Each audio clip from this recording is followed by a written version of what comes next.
जय हिंद साथियों, स्वागत है आपका आपके अपने YouTube चैनल विजन क्लासेस पर। साथियों, क्लास 9 की मैथ्स चल रही है और आज हम पढ़ने जा रहे हैं प्रश्नावली 2। साथियों, प्रश्नावली 1 को अपन ने बहुत ही इंटरेस्टिंग वे के अंदर क्लियर कर लिया है। आप उनको प्लेलिस्ट में जाकर के देख सकते हो। साथियों, प्रश्नावली 2 को शुरू करेंगे और प्रश्नावली 2 है साथियों बहुपद। क्या है साथियों? बहुपद। तो साथियों, सबसे पहली बात आती है कि आपको प्रश्नावली का नाम सुनते ही दिमाग में आएगा कि ये बहुपद होता क्या है। बिल्कुल, और ये प्रश्न आपके दिमाग में आना बनता है, तभी आपको समझ में आएगा कि आपको पढ़ना क्या है। प्रश्नावली देखा बहुपद है, प्रश्नावली 2.1 निकाली, उसका पहला सवाल किया, दूसरा किया, तीसरा किया, आपको आ रहा है, अच्छी बात है। लेकिन आपको ये नहीं पता है कि प्रश्नावली बहुपद है और बहुपद होता क्या है, तो इसका मतलब आपका बेसिक स्ट्रॉन्ग नहीं है। क्वेश्चन आना अलग मैटर है और जो आप पढ़ रहे हो उसके बारे में आपको जानकारी होना अलग मैटर है। तो साथियों, मेरा मानना है कि सबसे पहले अपन बहुपद को समझते हैं, इसके प्रकारों को समझते हैं, देन अपन क्वेश्चन के ऊपर आएंगे। ठीक है साथियों? तो अपन सबसे पहले अपनी क्लास के अंदर बहुपद को क्लियर कर लेते हैं। साथियों, बहुपद का मतलब आप जब भी पूछे आपको कोई, तो ये जवाब देना कतई सही नहीं होगा कि बहुत सारे पद हो उसे बहुपद कहते हैं। ये आप तीसरी क्लास के बच्चे नहीं हो, आप तीसरी क्लास के बच्चे नहीं हो, आप 9th स्टैंडर्ड के अंदर आ चुके हो, आप 9th क्लास के अंदर आ चुके हो और आपको ये पूछा जाता है कि बहुपद किसे कहते हैं और आप जवाब देते हो कि बहुत सारे पद हो उसे बहुपद कहते हैं। ये गलत आंसर है साथियों। सही आंसर क्या है उसको जानने के लिए आपको पूरे डेडिकेशन के साथ में क्लास को पूरा देखना पड़ेगा, तभी आपको समझ में आएगा साथियों एक्चुअल में बहुपद होता क्या है, इसके क्या प्रकार होते हैं और सवालों का जवाब कैसे दिया जाता है। ठीक है साथियों? तो अपन सबसे पहले बहुपद को समझते हैं। यहाँ आपको 3 शर्तें ध्यान में रखनी पड़ेगी साथियों। कितनी शर्तें? 3 शर्तें। यानी आपको 3 शर्तें पता होगी तो आप एक बहुपद को एक्सप्लेन कर पाओगे।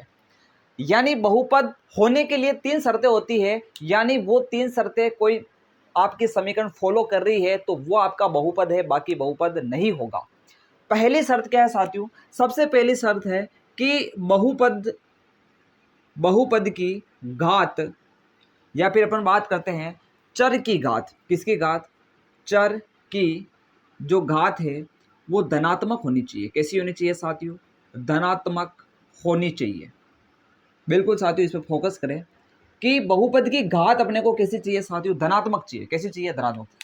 अब यहां आप देख रहे हो कि चर की घात धनात्मक चाहिए और अब आपके दिमाग में ये प्रश्न आएगा कि चर क्या होता है। बिल्कुल आपको पता होना जरूरी है। देखिए, बहुत सारे बच्चों को पता होता है, लेकिन मुझे पता है कि बहुत सारे बच्चों को वो नहीं पता होता है। 9th स्टैंडर्ड के अंदर आ जाते हैं और उनको चर और अचर के बारे में जानकारी नहीं होती है। और मेरी जो क्लासेस है वो 0 से हीरो लेवल की रहने वाली है। यानी मैं उस चीज़ को भी बताऊंगा जो आपको आती है और मैं उस चीज़ को भी बताऊंगा जो आपने कभी सुनी भी नहीं होगी। ठीक है साथियों? तो मैं सबसे पहले आपको चर और अचर के बारे में जानकारी देता हूँ। देखिए साथियों, चर और एक होता है अचर। क्योंकि हम पढ़ने वाले हैं अब समीकरण, और समीकरणों में हमें ये देखने को मिलेगा, बहुपदों में अपने को ये देखने को मिलेंगे, तो इनको अपन जानते हैं। चर का मतलब सिंपल सी बात ध्यान रख लो कि आप एक्स वाई जेड यानी ABCD के जो आपको अक्षर देखने को मिलते हैं, लेकिन आप इसको एक्स वाई जेड से ज़्यादा अच्छे से समझोगे तो एक्स वाई जेड का मतलब जो भी है आपका क्या है, वो आपका चर पद है। कैसा पद है? चर, यानी ABCD में से आने वाला पद। लेकिन अचर यानी जो हो जाएगा साथियों, सिंपल सी बात है, वो आपका गिनती से आने वाला होगा, जिसको अपन बोलते हैं 1 2 3 4, 1 2 3 4। यानी अचर, अचर का मतलब जो फिक्स हो, और गिनती के अक्षर हमेशा फिक्स होते हैं। 5 की वैल्यू 5 ही होती, कभी बदलती नहीं है। लेकिन चर, चर का मतलब चलायमान, जो बदलता रहता है। आप देखते हो कभी x का मान किसी समीकरण में 2 आ रहा, किसी में -1 आ रहा, किसी में 3 आ रहा। देखिए यहाँ पर क्या है, x का मान बदल रहा है। y कभी समीकरण में क्या आता, कभी क्या आता, y का मान बदल रहा है। यानी ये ABCD के अक्षर होते हैं, इनकी वैल्यू कोई फिक्स नहीं होती। ऐसा थोड़ी होता कि x का मान एक है, एक ही रहेगा, ऐसा नहीं होता है साथियों। यानी ये बदलते रहते हैं, चलायमान यानी चर है। ये क्या है? चर है। बल्कि हम बात करते हैं अचर। अचर यानी जो फिक्स होता है, जो फिक्स होता है गिनती के अक्षर। तो आप चर और अचर को समझ चुके होंगे। अब यह मैं बात करने वाला हूं, चर की जो घात है साथियों वो धनात्मक होनी चाहिए। धनात्मक का मतलब होता है साथियों पॉजिटिव। क्या होता है? पॉजिटिव। यानी जैसे मैंने आपके सामने एक बहुपद लिखा साथियों कि बहुपद को हमेशा px से डिनोट करेंगे, और वो मैंने लिखा आपके सामने 2x -3 plus 5x square plus 7x equal, ये आपका मैंने क्या लिख दिया? एक बहुपद लिया।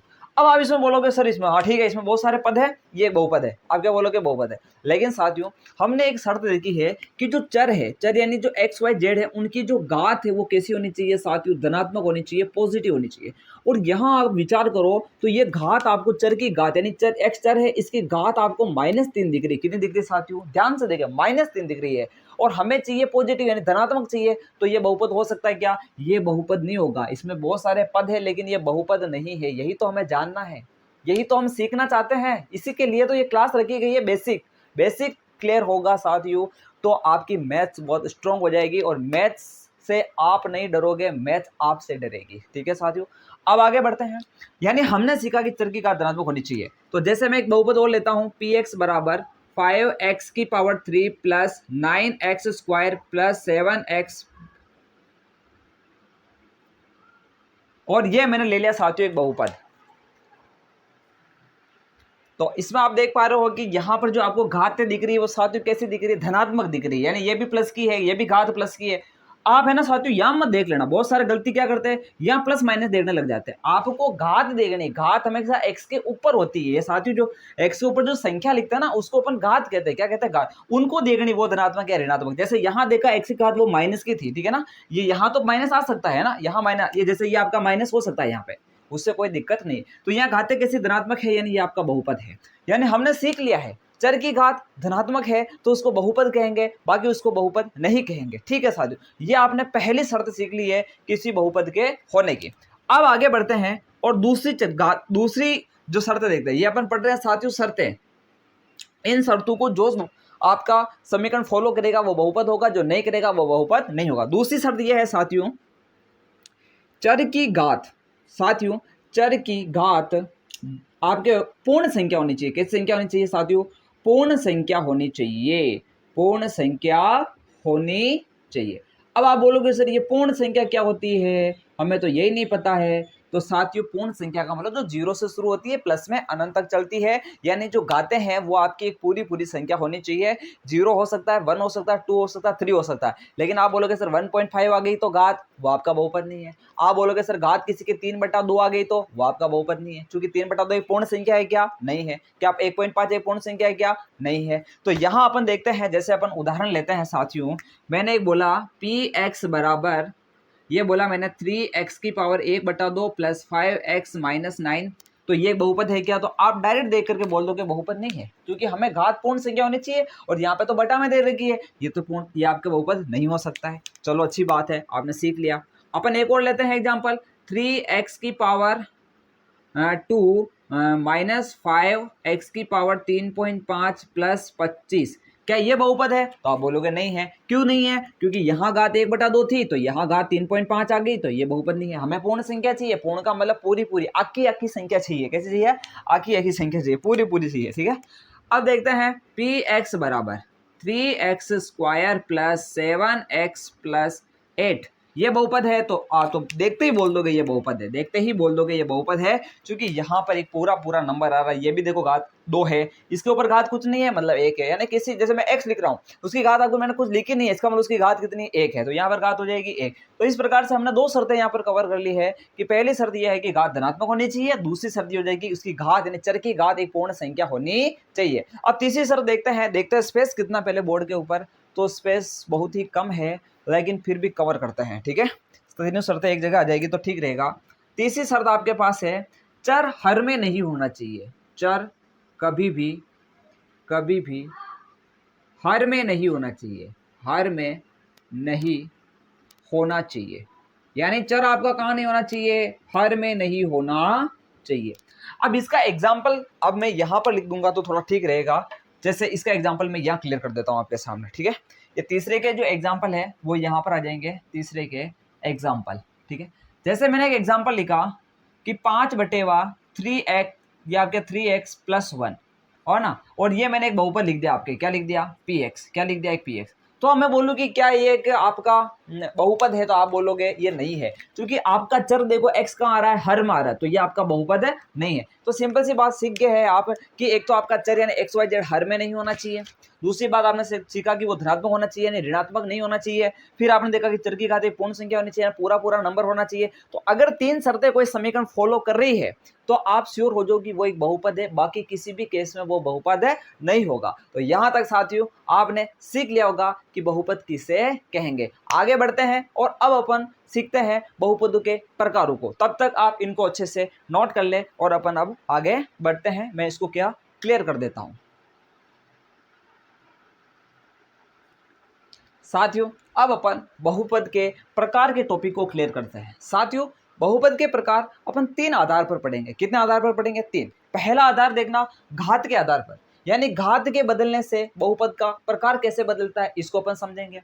पदों के आधार पर, यानी समीकरण में जो आपको पद दिए जाते हैं प्लस माइनस लगा करके बीच में जो पद दिए जाते हैं उन पदों के आधार पर अपन बहुपद को बांटेंगे। फिर अपन पढ़ेंगे साथियों चर के आधार पर, यानी जो आपको एक्स वाई जेड होते हैं वो अगर बहुपद के अंदर बढ़ते हैं तो उसके आधार पर प्रकार कैसे बदलता है, इन सबको अपन यहां पर समझने का प्रयास करते हैं। तो सबसे पहले अपन घात के आधार पर समझते हैं और घात के आधार पर साथियों सबसे पहला बहुपद आता है, वो आता है साथियों आपका रेखिक बहुपद। कैसा बहुपद आता है? रेखिक बहुपद।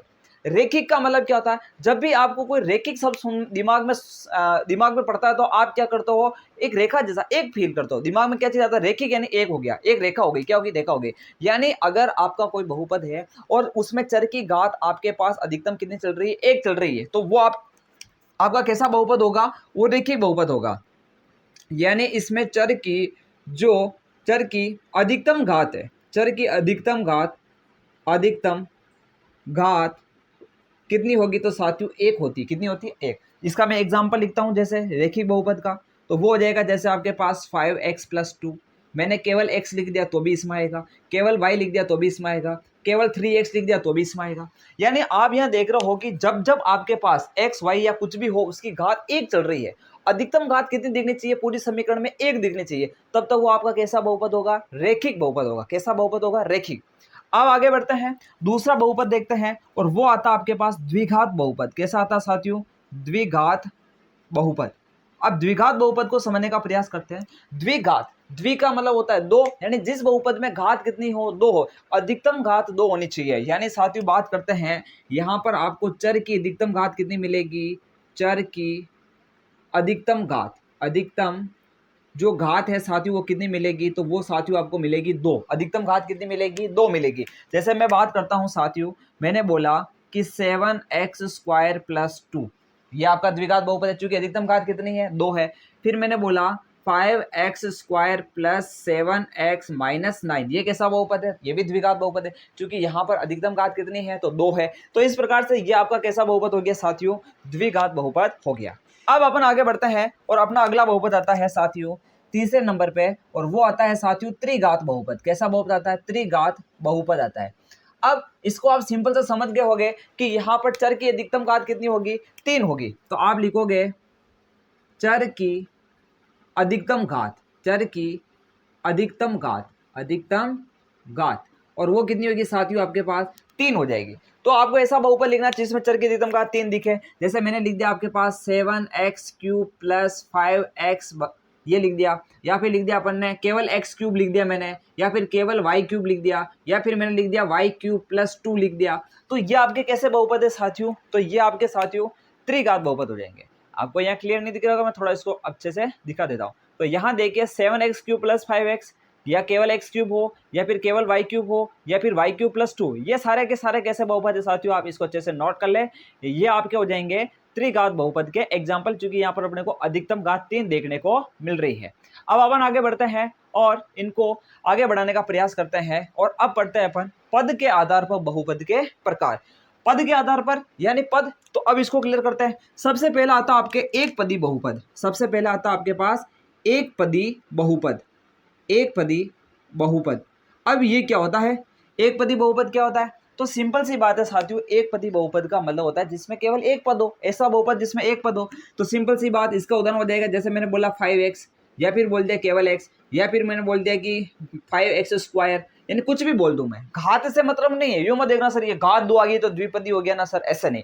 पद देखो, यहाँ पर एक पद है, यहाँ एक पद है, ये एक पद है, पूरा एक पद है ना, जब तक बीच में प्लस माइनस नहीं आता तब तक आप पद में काउंट नहीं करोगे। यूं नहीं कि 5 ये आपका एक हो गया, ये दूसरा पद हो गया, 2 पद हो गए, ये वापस एक, ये 2 पद हो गए, ऐसे नहीं पद काउंट करते। जब प्लस माइनस बीच में नहीं आ रहा तब तक आपका वो पद काउंट नहीं होगा, ठीक है। अब बात करते हैं अपन द्विपदी बहुपद। क्या बात करते हैं? द्विपदी बहुपद, द्विपदी बहुपद, इसको क्लियर कर लेते हैं। इसमें क्या होता है साथियों, जैसे 2 पद आ जाएंगे, मैंने बोला कि 7x + 1, या फिर बोला x³ - 2, x³ - 2, तो यहाँ पर 2 पद आ रहे, देखो एक पद ये, दूसरा पद ये, एक पद ये, दूसरा पद ये, यानी प्लस माइनस के बाद ही पदों को काउंट किया जाता है, पहले नहीं। तो 2 पद आ रहे तो ये द्विपदी बहुपद हो जाएगा। फिर अपन बात करते हैं, आगे बढ़ते हैं, त्रिपदी बहुपद। कैसा बहुपद आ गया साथियों? त्रिपदी बहुपद, यानी आप इसमें लिखोगे ऐसा बहुपद जिसमें पदों की संख्या कितनी हो? 3 हो। जैसे यहाँ पर मैं बात करता हूँ, आपके पास 3 पद लेते हैं, x³ + 2x + 5, यानी यहाँ 3 पद है, 1 2 3, तो ये कैसा बहुपद हो गया साथियों? त्रिपदी बहुपद हो गया। यानी इस प्रकार अपने पद के आधार पर बहुपद होते हैं वो कंप्लीट होते हैं। अब पढ़ते हैं अपन चर के आधार पर बहुपद। चर के आधार का मतलब x y z के आधार पर बहुपद के प्रकार को समझते हैं। तो इसमें जैसे अपन बात करते हैं, सबसे पहले बात करते हैं एक चर वाले बहुपद। एक चर वाले बहुपद, इसको समझते हैं। एक चर का मतलब क्या हुआ, यानी पूरे बहुपद में आपको एक ही चर देखने को मिलेगा। पूरे बहुपद के अंदर क्या देखने को मिलेगा साथियों? केवल एक ही चर देखने को मिलेगा। तो इसको अपन समझने का प्रयास करते हैं। जैसे मैंने लिखा यहाँ पर, इसको देखना कि ये लिखा मैंने x³ + 2x - 9, ये मैंने लिख दिया। तो आप यहाँ देखोगे तो पूरे समीकरण में आपको एक ही चर दिख रहा है, x के अलावा कुछ दिख रहा है क्या? नहीं दिख रहा है। तो ये आपका कैसा हो जाएगा साथियों? एक चर वाला बहुपद हो जाएगा, ठीक है। आगे बढ़ते हैं, दूसरा देखते हैं, 2 चर वाले बहुपद। कितने? 2 चर वाले बहुपद, 2 चर वाले बहुपद, यानी यहां पर क्या होगा साथियों, उस बहुपद में आपको कितने चर देखने को मिलेंगे? 3 चर देखने को मिलेंगे। जैसे मैंने लिखा 7x² + 2y³ + 3, जो भी आपको देख रहा है, कुल मिलाकर के इस समीकरण में आपको कितने चर दिख रहे हैं? 2 चर, एक x है, दूसरा y है, तो ये आपका 2 चर वाला बहुपद हो जाएगा। इसी प्रकार से 3 चर वाला बहुपद, जिसमें आपको 3 बहुपद देखने को मिलते हैं, सॉरी 3 चर देखने को मिलते हैं। जैसे अपन बात करते हैं 3 चर वाले बहुपद, क्या हो गया आपके पास? 3 चर वाले बहुपद, इसको समझते हैं।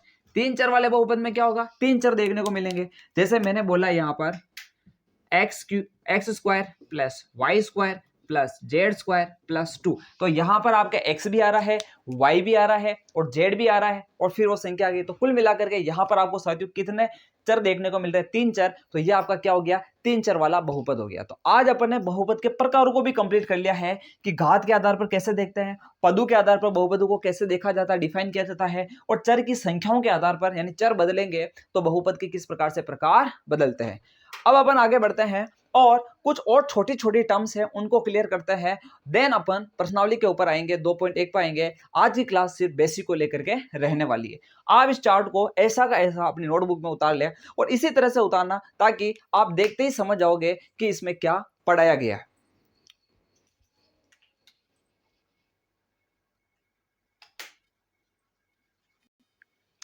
तो साथियों एक दो टर्म्स और हैं, उनको अपन समझ लेते हैं। जैसे एक शब्द आता है आपके बहुपद की घात, इस शब्द को समझते हैं, इसमें क्या मतलब होता है इसका? बहुपद की घात, यानी साथियों इसका कोई विशेष अर्थ नहीं है, सिंपल सी बात है। आपको जो समीकरण देखने को मिलते हैं ना, उस समीकरण में आप चर की घात देखो, क्या देखो? चर की घात। और जो आपको ज्यादा से ज्यादा घात दिखती है, जो आपको ज्यादा से ज्यादा घात दिखती है, जैसे मैंने कोई समीकरण देखी और उसमें x या y या z या कुछ भी हो, उसकी घात मुझे 5 देखने को मिली। कितनी देखने को मिली? 5। उसमें 3 भी थी, उसमें 2 भी थी, उसमें 1 भी थी, लेकिन ज्यादा से ज्यादा कितनी दिखी? 5 दिखी। तो इसका मतलब आपके बहुपद की घात भी कितनी हो गई है? 5 हो गई। सिंपल सी बात है, यानी बहुपद की घात कितनी हो गई है? 5 हो गई। तो इसको अपन यहाँ पर नोट करते हैं। यानी अपन बात करेंगे बहुपद की अधिकतम घात, यानी चर की अधिकतम घात। यहां अपन लिखेंगे चर की अधिकतम घात, चर की अधिकतम घात, अधिकतम घात को बहुपद की घात कहते हैं। क्या कहते हैं? बहुपद की घात कहते हैं। इसका भी आपके प्रश्न आता है, बहुपद की घात किससे कहते हैं? तो ये भी आपके क्लियर हो गया कि बहुपद की घात का मतलब हो गया साथियों कि चर की अधिकतम घात को अपन कहते हैं बहुपद की घात। जैसे एक एग्जांपल लेते हैं अपन, और मैंने बोला कि 7x³ plus 5x9 plus 3x² plus 25 बराबर 0। ये बहुपद लिखा और आपसे पूछा कि आप मुझे इसमें बहुपद की घात बताओ कितनी है, तो आप सिंपल सा दिमाग लगाओ कि यहाँ पर चर की घात अधिकतम कितनी दिख रही है, तो आप बोलोगे 9 दिख रही है। कितनी दिख रही है? 9। तो इसकी बहुपद की घात भी कितनी हो जाएगी साथियों? 9 हो जाएगी। कितनी हो जाएगी? 9 हो जाएगी। तो यहां तक आपको क्लियर हो गया होगा कि बहुपद की घात को कैसे निकाला जाता है या कैसे देखा जाता है। अब इस शब्द के बाद एक और नया शब्द आता है साथियों, वो आता है शून्यक। क्या आता है? शून्यक। ये क्लास 10th में भी है और क्लास 9th में भी है, तो अभी अगर सीख लोगे तो आपके 10th के अंदर फायदा हो जाएगा। तो अब उस शब्द को समझते हैं जो है आपका शून्यक। तो इसको आपने अच्छे से नोट कर लिया होगा, इसको क्लास को रोके नोट कर लिया करो, है ना। फटाफट क्लियर कर देता हूं मैं, इसको नोट किया। अब उस शब्द को समझते हैं साथियों जो है आपका शून्यक। क्या है? शून्यक। शून्यक क्या होता है? शून्य को सुनते ही अब देखो बच्चों के पूछा जाता है ना कि शून्य क्या होता है, तो वो बोलते हैं सर जीरो। क्या होता है? जीरो। जीरो को शून्य कहते हैं, क्योंकि उनको पता है इसमें शून्य जैसा कुछ फील हो रहा है, तो वो बोल देते हैं सर शून्य का मतलब क्या होता है? जीरो होता है। लेकिन शून्य का मतलब जीरो नहीं होता है। आप शून्य पर बहुत बड़े बड़े सवाल टेक लेते हो, आप बड़े बड़े सवालों को कर लेते हो, आप शून्य ज्ञात कर लेते हो, आप सत्यता संबंध की जांच कर लेते हो, और आपको ये पता नहीं होता जब पूछा जाता है शून्य क्या होता है, तो आप जवाब ही नहीं दे पाते हो कि शून्य क्या होता है। तो शून्य को समझिए साथियों कि शून्य का सिंपल सा मतलब होता है साथियों कि आपको कोई भी जो बहुपद दिया जाता है ना, जैसे मैंने बोला बहुपद px बराबर, और मैंने बोला 4x² माइनस 3x माइनस 1, ये एक मैंने बहुपद दिया है साथियों, और मैंने बोला कि आपको शून्य को समझाना, तो आप कैसे समझाओगे? तो सिंपल सी बात है साथियों कि x का एक ऐसा मान लिखूं मैं इस समीकरण के अंदर, इस बहुपद के अंदर, ताकि इस बहुपद की वैल्यू कितनी हो जाए? 0 हो जाए। तो आपने जो x का मान लिखा जिस पर इस समीकरण की वैल्यू हो गई है 0, उस x के मान को अपन क्या कहते हैं? शून्य कहते हैं। शून्य 0 से रिलेट कर रहा है, लेकिन 0 से कैसे रिलेट कर रहा है? वो बहुपद के मान को 0 कर रहा है। क्या कर रहा है? बहुपद के मान को 0, यानी x का एक ऐसा मान जिसको बहुपद में रखने पर बहुपद का मान 0 हो जाए। कितना हो जाए? 0 हो जाए। उस x के मान को क्या कहते हैं? शून्य कहते हैं। तो ये परिभाषा आप लिख लेना, अगर लिख रहे हो तो मैं वापस बोलता हूं, लिखना कि x का वह मान, क्या लिखेंगे कि x का वह मान जिसे, x का वह मान जिसे बहुपद में रखने पर, बहुपद में रखने पर बहुपद का मान शून्य हो जाता है, बहुपद का मान शून्य हो जाता है, उसे उस x के मान को शून्य कहते हैं। अब इस समीकरण के लिए, इस बहुपद के लिए शून्य कैसे पता चलेगा? तो अपन ट्राई करते हैं। सबसे पहले मैं ट्राई करता हूं, x बराबर 1 लिख लेते हैं, ठीक है। तो आप लिखोगे x की जगह 1, यानी ये हो जाएगा p1 बराबर 4x² यानी ये हो जाएगा 1 स्क्वायर माइनस 3 और ये 1 और माइनस 1, ये आ जाएगा 4। 1 का स्क्वायर कितना होता है? 1, और ये आ जाएगा 3 इंटू 1 कितना होता है? तो वही 1, यानी 4 को 1 से भी करेंगे तो भी 1 ही होगा। यह आ जाएगा -3 और -1, यह आ जाएगा 4 -4 और यह आ जाएगा फाइनली 0। यानी आपने x बराबर 1 लिखा इस बहुपद में, तो इस बहुपद की वैल्यू कितनी हो गई साथियों? 0 हो गई। यानी x बराबर 1 इसका क्या हो जाएगा? तो शून्य हो जाएगा। इस बहुपद का शून्य कितना हो जाएगा? x बराबर 1। तो सिंपल सी बात है, अपन ने शून्य को भी साथियों यहाँ पर क्या कर लिया है? क्लियर कर लिया है। तो अपन ने इस प्रश्नावली 2 में कि जो आपकी बहुपद चल रही है, जो बीजगणित चल रही है, देखिए बीजगणित है जिसके अंदर अपन x y z वगैरह देखने को मिलते हैं, इसको अपन पढ़ते हैं, उसको अपन ने आज समझा है कि इसमें क्या बहुपद होते हैं, क्या इसके प्रकार होते हैं, बहुपद की घात क्या होती है, शून्य क्या होता है ना। इन सारी चीजों को अपन ने देखा कि घात के आधार पर बहुपद कैसे होते हैं, ठीक है। तो आज के लिए सिर्फ इतना ही, और कल से अपनी प्रश्नावली 2.1 के सवालों को अपन अच्छे से करेंगे, ठीक है। और तब तक आप इन बेसिक बातों को अपने नोटबुक के अंदर अच्छे से उतार ले और इनको रिवाइज करें और इनको समझने का प्रयास करते हैं। मिलते हैं अपनी अगली क्लास के अंदर, ठीक है। और अंत में आपको इतना ही कह के जाएंगे कि इंतजार रहे आपको उस क्लास का जो और भी शानदार और जानदार होने वाली है। जय हिंद।